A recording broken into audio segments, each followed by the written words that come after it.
આમ તો પટેલ મને બહુ ગમે છે, બસ થોડું પેટ વધારે છે. ઓહ, લગન પછી તો એનું હજી ડબલ પેટ પાર આવશે. કેમ? લગન પછી હસબન્ડ નું બધું ડબલ થઈ જાય.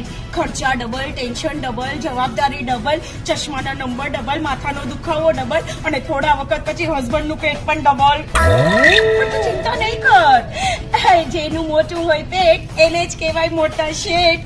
જો અહીંયા ઘણા બધા એવા મોટા શેઠ બેઠા હશે.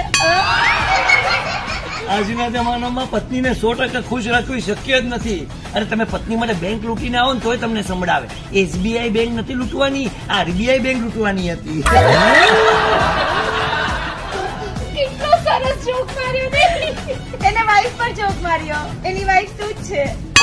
તમે બધા પુરુષો તો લગ્ને કુંવારા હો છો. એ તમે સ્ત્રીઓ અમને છે ને પુરુષોને આમ ખોટા ઓગવવાનું બંધ કરો. એમાં પાછા અમે ગુજરાતી પુરુષો તો બધા પત્ની વ્રતા હોઈએ છે. પત્ની વ્રતા ક્યારે કોઈ ગુજરાતી પુરુષને 2 પત્ની વાળો જોયો છે? અરે ગુજરાતી પુરુષ માટે તો 1 પત્ની અને 2 લફડા એટલે ભયો. તમને ખબર છે આની પેલા 49 છોકરીઓ જોઈ ચુક્યો છે. શું વાત કરો છો? તો તમને એમાંની એકે ન ગમી? ના, મને બધી ગમી. એ લોકોને હું ગમવો જોઈએ ને. ફ્રેન્ડ્સ, ફાફડા જલેબી ને વાઈફ હેપી તો લાઈફ હેપી માં તમે બહુ મજા કરી હતી, રાઈટ? હવે અમે અમારું નવું સુપર ડુપર હિટ કોમેડી નાટક લઈને આવી રહ્યા છે, એના કરતા પણ વધારે મજા કરાવવા, જેનું નામ છે હાલો પટેલભાઈની જાનમાં.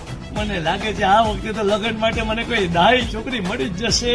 પટેલ, લગન પહેલા બધી છોકરી ડાઈ જ લાગે. અચ્છા. લગન પછી જ ખબર પડે કે ડાઈ છે કે પછી દોઢ ડાઈ છે. તૈયાર થઈ જાવ, ખડખડાટ હસવા, મોજ કરવા, જલસો કરવા, વન્સ મોર ની ચીસો પાડવા માટે અમે આવી રહ્યા છે અમારું બ્લોકબસ્ટર હિટ કોમેડી નાટક લઈને, જેનું નામ છે હાલો પટેલભાઈની જાનમાં.